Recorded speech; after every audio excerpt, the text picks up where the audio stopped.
I think what most people get wrong when speaking of God is to imagine God as a big being. I look up in the night sky and I see stars and planets, and look around, I see animals and plants. I see the world of beings, of things.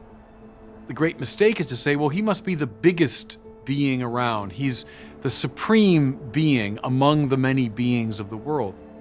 And that's precisely what God is not. How often atheists, both old and new, will say something like, well, where's your evidence for God?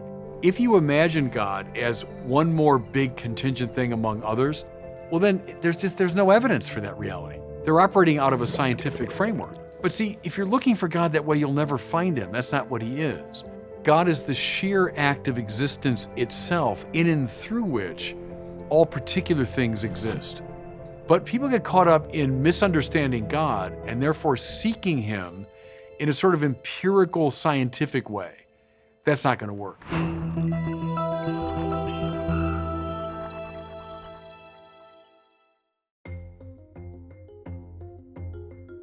You know, the theologian Paul Tillich, who was one of the great Protestant theologians of the last century, he said, the word faith is the most misunderstood word in the religious vocabulary. And I've always felt that's right.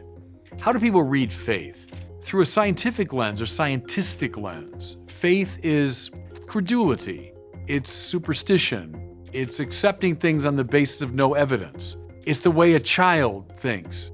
That is not faith. That is indeed superstition, credulity, stupidity.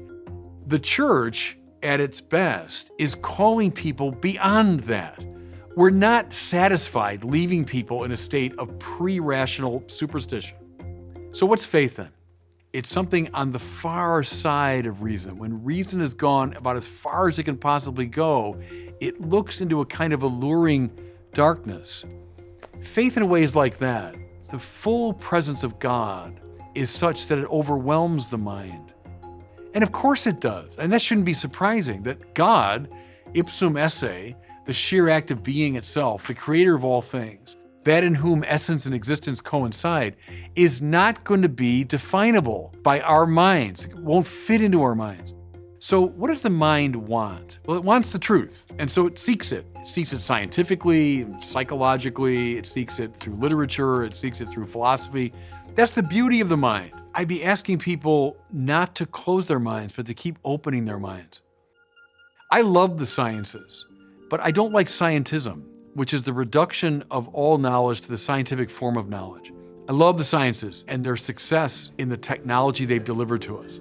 But first of all, there's all kinds of other ways of knowing the truth about the world. Hamlet doesn't have a bit of science in it, but Hamlet delivers to us profound truths about human life and about love and about frustration and about aspiration. We gotta open our minds beyond just a scientific vision of reality. So what I would say is religion doesn't close the mind. On the contrary, I'm opposed to any system that wants to shut down the spirit and say, no, that's all you can know. No, don't go beyond these limits. No, blow open the limits, go beyond the limits. See, and that to me is language of faith, not infra-rational stupidity and superstition, no. But faith is this alluring horizon, this darkness beyond the light. And by God, yes, I want to keep opening that up for people.